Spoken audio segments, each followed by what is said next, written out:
You don't want your employees to be idle, so why would you want your robots to be idle?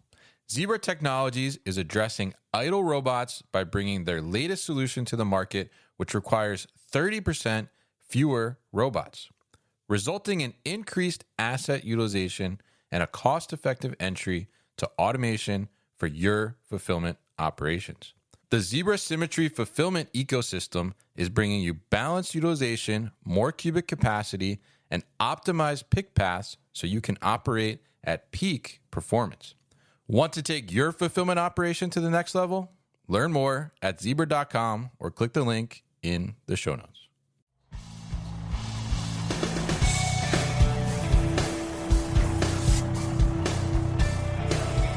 The New Warehouse Podcast, hosted by Kevin Lawton, is your source for insights and ideas from the distribution, transportation, and logistics industry. A new episode every Monday morning brings you the latest from industry experts and thought leaders. And now, here's Kevin.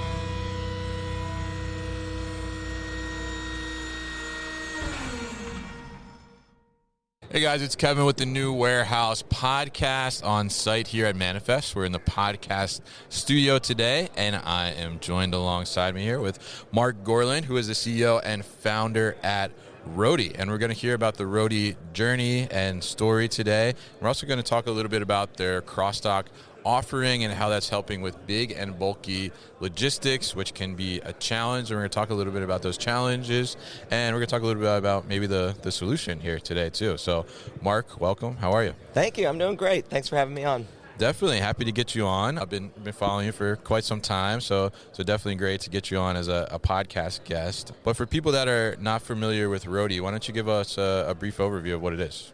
Yeah, Roadie is a crowdsourced network, so regular people in regular vehicles that are delivering things from retailers, everyone from Walmart to Best Buy to Home Depot, Tractor Supply, CVS, and many others. But it's using regular people in regular cars, but that's what it is today.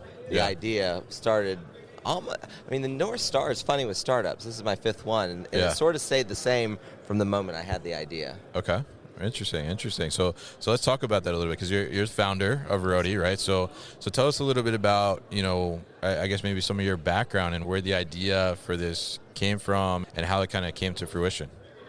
My background is just, serial entrepreneur. So started a company called Cabbage, PGP, Vertical One. None of them in the same industry. Last was in financial services, and then I went to logistics thinking that would be easier from a regulatory perspective, and I was wrong. But it started literally with I live in Atlanta. I have a condo down at the beach in Perdido Key in the Panhandle, and the developer didn't put pans underneath the master bathroom shower. Oh, so somebody's leaked into 6 units. Huge pain in the ass. Everybody had to clean it up, and then you're on your own to see if there was a pan under yours, but you couldn't lift it up and look, so you had to just yank it out. So I decided to redo my shower, put tile up, and be nice. Yeah. So I'm heading down. It's tile day. It's a Thursday, February 14. I get to Montgomery, Alabama. I'm sitting on the overpass. I get a call from Glenn, the tile guy. Now, he's from UCLA, if you know where that is. Yeah, sure. It's not that one.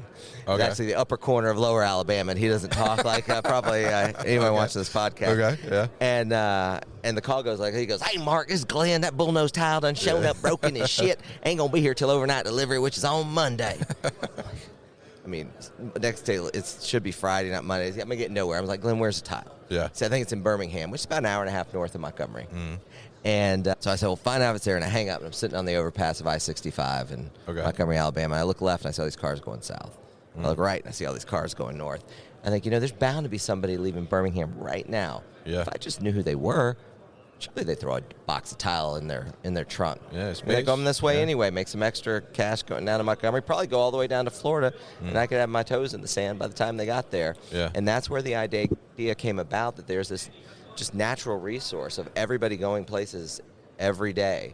Nearly 250 million passenger vehicles with 4 billion cubic feet of excess capacity. And if you could just match those up with stuff that needs to go somewhere, you could. It's more space than UPS, FedEx, the post office, and every courier that you could slap together combined. Yeah, absolutely. Definitely. And that's what got us started and got us letting people make money by delivering things that are already going the way they're going. Yeah, interesting, very interesting. And you mentioned February 14th, 2019, you said? It was in February, late February. Okay, So yeah, I was going to say we're like right around the anniversary. We're getting of this close idea. to tileversary. Yeah. Tileversary. Okay, I like that. Definitely. And obviously, a very smart idea. I mean, if you look at, like you said, I mean, all these cars that are driving all over the place all the time, there's a ton of capacity there, right, to take advantage of it, and then, maybe give them additional value in doing that driving as well. So tell us a little bit. Different size vehicles, because you got Priuses and you up to box trucks that work within Roadie, and it's a fun little game of Tetris to put it all together. Yeah, absolutely, definitely. So tell us a little bit about kind of the early days there of Roadie, and how it kind of evolved to where it is now as this large platform. I found when you've got a startup, it really is helpful as you're trying to find your product market fit to get an anchor tenant. So we started wrongly thinking small businesses or regular you and me would send stuff, and people did. Yeah. But you've got to, you've got this two-sided marketplace. It's kind of like eBay, Airbnb, and UPS spun together in a bucket. Okay. So you've got to get drivers ready to drive, and you've got to get stuff being sent. So we sort of messed around with small businesses for a while, and it didn't pick up. And then all of a sudden I had this idea, like, where are people always going and coming from? And thought about the airport. Right. And what else at the airport? There's lots of bags that get separated from passengers that need to be reunited with them in the neighboring, neighborhoods and communities. So we went and talked to our friends at Delta in Atlanta, super good friend of startup companies, and we think we could deliver these bags a lot faster than existing providers, which back in the day, I mean, it could be 12 hours or 3 days before you get your bags and your underwear back. Yeah. So we started with a very humble beginnings in Daytona Beach, Florida, probably doing 1 or 2 gigs a day, sometimes just to dudes at Bike Week. Right. Gradually progressed to Charlotte and Phoenix. But what that built out was a steady flow of gigs that got drivers interested, and we started to grind the wheels of deliverability to life everywhere. Yeah. And we now deliver for most of the major airlines and most of the major airports in the U.S. Yeah, absolutely. And for a lot of big retailers, too, as well, absolutely. Right? Home Depot, Best Buy, Walmart, CVS, and a whole lot more, Tractor Supply. So we're doing rural as well, which is sometimes harder for folks to do. But they were one of the first retailers to launch same-day delivery nationwide in the midst of COVID, and we stood that up for them. Yeah, and the Tractor Supply, and I'm in a rural area of New Jersey, and I drove Roadie before, as I mentioned to you, to try it out with my son. He wanted a little experience of what it's like to be a UPS driver, so we tried Roadie, and that's one of the deliveries we did was Tractor Supply. And did you? What'd you deliver? It was I think it was some feed to a horse farm. There's a lot of horse farm out by me, and it was super interesting. Definitely. Did your son like it? Yeah, he definitely liked it. Yeah. I mean, he's past that now. This was a couple of years ago, but he was getting this phase, always looking for the UPS driver, and very curious about that, and so that was a good way for us to actually experience it. It's really fun. There's a community aspect to Roadie that kind of might get lost in some of the more transactional gig networks that you see. We've seen people deliver blinds for Home Depot to someone's house, and they're getting ready to put them up because they just had a baby, and the driver just had a baby and had to do the same thing. So the blinds actually got there, and they got put up by nap time, and gave them some tips on how to put them up. I mean, I've drove gigs. There was a baby gift going from Atlanta to Chattanooga, and I was driving up there anyway. I had my kids with me, and it's just kind of fun. Yeah. I mean, you're helping somebody out, and you get a little gas money while you're doing it. Yeah, definitely. You pay for that trip, definitely. So tell us now about, because this is the new warehouse podcast, right? So we talk all about warehousing. So tell us a little bit about, how Roadie can work with warehouses and fulfillment centers. Sure. Well, you see this now with the way same-day delivery and everything fulfilled from store has sort of evolved. Right. But there's a process involved with that can be inefficient at scale, which is you've got stuff as a retailer going from your DC to your store, and items put up on the shelf. Somebody orders it online, and that same person goes and pulls it off the shelf. Right. And then takes it to the back, and a Roadie driver would go and deliver it. And that's fine for stuff that is right there, plentiful in the store. But most of these folks have, $100 million, $200 million warehouse DCs nearby. So what we've developed is Roadie XD, which is a cross-dock product that allows major retailers to take things in their online orders as late as they want at night and just get us a tractor trailer full by 6 a.m. Yeah. And we'll have them delivered that very next day. Oh, really? And in some cases, they can hold deliveries till noon and bring it, and we'll have them delivered the same day. Oh, It just interesting. depends, what the retailer is and what the need is for speed there. Interesting. So you have your own cross-dock facility to enable We do. that? We have. We started it in 2023. Okay. We will have 18 up by the end of Q1. We're Oh, wow. almost there. Okay. Yeah. We'll have 50 up by the end of the year, Oh, wow. and we'll cover 60% of the U.S. population by the end of this year. So we're moving pretty fast. Yeah, definitely. Very interesting. That's super interesting because I think that, there's a lot of companies that have tried to tackle same day and next day, but I think, leveraging those individual drivers like you do, I think that gives, a lot of opportunity to really kind of solve that and figure that out. It's often the drivers like it too, Yeah. that they want to drive a little more. We can get things within 100 miles of a cross-dock. So, where I'm originally from in Atlanta, you can go pretty far north and pretty far south of, take Yeah. the airport as a marker and get a lot of things delivered the next day that otherwise might have taken a whole lot longer. Right. And skip steps. The whole supply chain is a chain because there's links in it, and you're taking out that link of having to get it forwarded closer to the customer at the store if you can actually get them all on a truck and deliver them the next day. So customer gets speed, the retailer gets it much more efficiently and much more cost effective. And from somebody that's delivering, you get a lot more density in routes to be able to do it with more items. Yeah. Interesting. Yeah. And I know myself, I've leveraged Roadie. I said I've driven Roadie before, but I've also leveraged it from the perspective of a fulfillment center and, having this, late order or something comes in, needs to get out, same day, has to get it to the sortation center, call up a Roadie and, they're there fairly quickly to be able to take a few boxes or more over. And it's been really, really helpful in accomplishing that. Some late nights in the fulfillment centers, I would say, when we're trying to get some things out on time and, some last minute things or important orders that come through to be able to accomplish that. But you're also focusing on some of the big and bulky delivery as well. So tell us a little bit about that.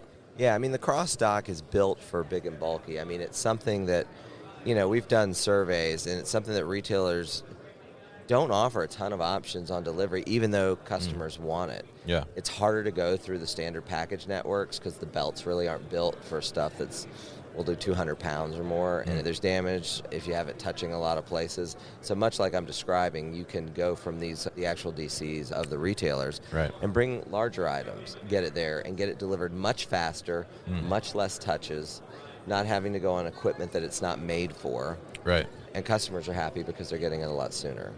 So there's a ton of benefits to it, and it's something that's been pretty difficult for the traditional carriers to deliver and pretty expensive as well. Yeah. So we're sort of pulling back the veil on that and make pretty clean and easy pricing to get that stuff delivered. Yeah, absolutely. And I'm curious, what kind of worker do you see that's usually jumping on the platform as a driver, leveraging it as, kind of a gig work? That's usually what it is folks that are doing gig work. There's people that do it a lot that might have or rent a panel van or a box truck doing these larger items. Okay. But all in all, since we started, it's been people are either going that way or doing it when they want to do it. And that sort of remains the same today. People do pop in and out of the network, and they do it, depending on the time of year, depending on, kids leave college and go back into school, so there's towns where suddenly you have more or less drivers. But it's good. It helps get more drivers in the population. We probably have more drivers than most, and we're okay with episodic use.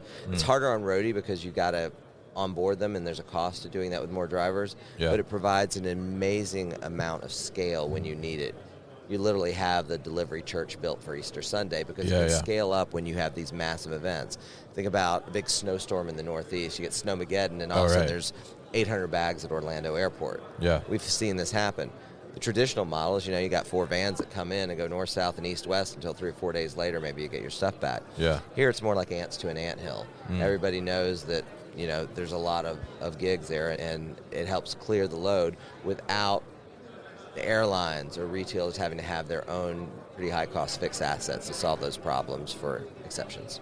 Yeah, and I think that's great to hear. And, I think that flexibility, too, I think is a great thing. And I'm curious in that regard, as you're tackling cross-dock and you're looking at big and bulky as well, you're essentially kind of tackling a lot of that last mile delivery, right? Which has been such a hot topic for a few years now, right, in the space. But, from your perspective, I mean, what does the future of delivery look like to you? I mean, it looks like you want to be able to get your big screen TV the same way you get your, lemons, blue jeans, and laundry detergent. Yeah. You don't expect there to be a difference in it. You probably expect to maybe pay a little bit less if you can take a little longer, and pay more if you need it now. You need a chair for a party, then you're willing to pay to get it there tonight if the party's tonight. Yeah. If there's no party and just like the chair, you might want to pay less and get it this weekend. But I think you're going to see the number of SKUs that are available for it explode. Historically, it's more been smaller items. That's what's so cool about Roadie XD and the big and bulky items within it, is you can get anything. You can get barbecue grills and big screen TVs the same way you get an iPhone charger cable. Yeah.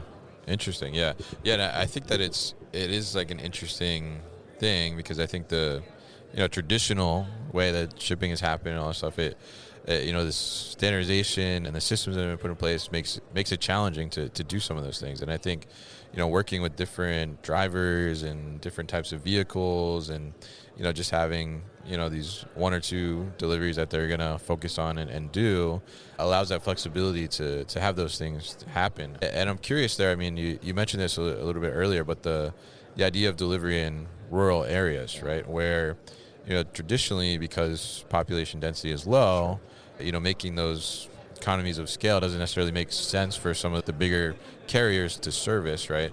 So how does, something like Roadie kind of help with brands service those customers a little better and maybe give them some better shipping levels?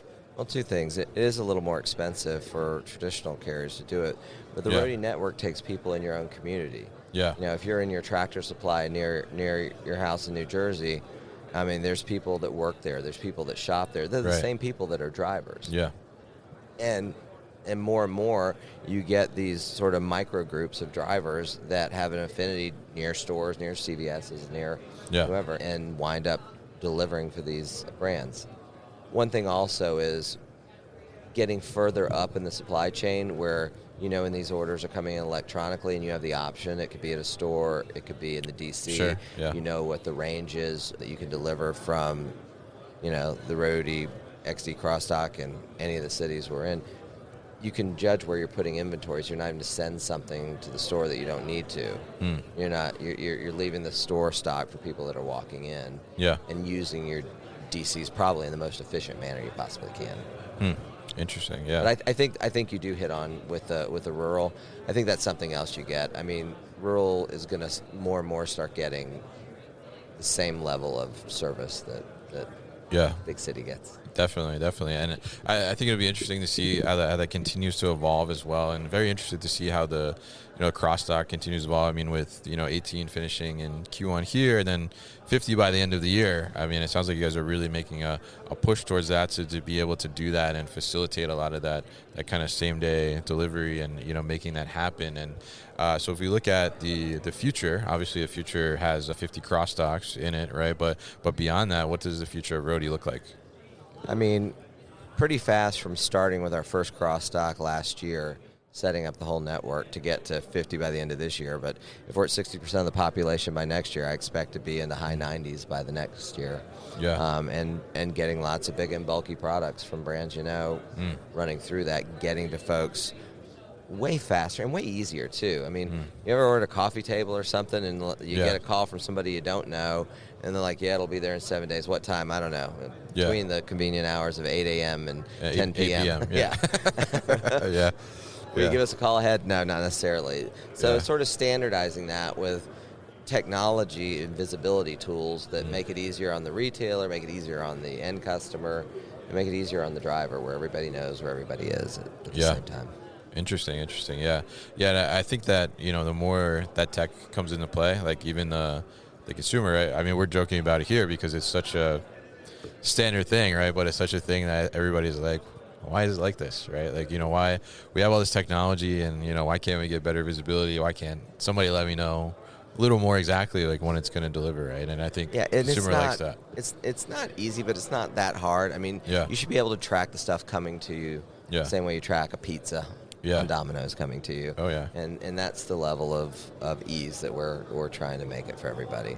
Interesting. And I have to ask you too. I mean, we're here at Manifest, right? And we're on the last day here of Manifest. So, aside from the future of last mile delivery, which we've talked about here, what else is catching your attention from a technology perspective in logistics? It's interesting that if you look at the name badges, as I know you have here, it seems like a solid third of them have tacked AI onto whatever their company name is. .ai. Yeah, everything is .ai here. I think it's going to be interesting to see how much of it is hype and what shakes out to be really meaningful. We're seeing great gains in our customer support channel, just because we have a data set, we know of what's happened before and how we can get people service much more quickly, and they don't have to talk to a human being. Yeah. But they're not irritated about it either, because they've been hitting 7 and then 9 and running around. Yeah. So we've seen a lot of gains from it. It's a bit of a puzzle to kind of listen to all the different tech here and figure out, okay, is that really solving a problem, or is it just shiny right now? Yeah. Interesting. I like that, definitely. And I think it, there's certainly a lot of great technology that we see here, and I think that's a great way to look at it, right? Like, what is truly solving a problem, and what is something that's like very cool, but is it going to continue to solve a problem and be practical for the long term, right? I kind of like going around being like, how would you explain what you're doing to your mom? Yeah. And if you can't get somewhere close to that, then they might need to iterate a little bit more on what the product or the product market fit is. That's good. A mom test. There you go. Absolutely. Definitely. So very great to talk to you, Marc, here and catch up and learn about Roadie and kind of the journey and what you guys are working on with the crossdock and big and bulky. I think, great service that you're rolling out there and going to help a lot of people to get that better delivery experience that we talked about here. So if people are interested in learning more about Roadie or connecting, what's the best way to do that? I mean, you can just go to roadie.com to learn more if you're a sender, and take you through a journey to get in touch with us and figure out what's best for you. If you're a driver, just go to Roadie Driver on whatever phone you use, Google Play or the App Store. All right. And you got to work on your son now to get back into the groove. We need to get him back as a driver. Yeah. You hear that? You hear that, Gavin? He doesn't watch my stuff, but mine don't either. We'll see. A couple of years he'll have his license, so maybe he'll be doing some driving himself. I don't know. We'll see. We'll get him a Roadie hat and shirt to get him started. Yeah. Okay. All right. That sounds good. Definitely. So definitely check out the website at thenewwarehouse.com, as well as in the show notes here. So Marc, thank you once again for joining me here. Thank you so much for having me. Appreciate it, Kevin.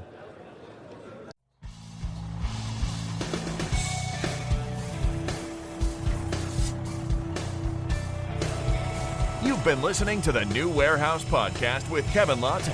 Subscribe and check us out online at thenewwarehouse.com.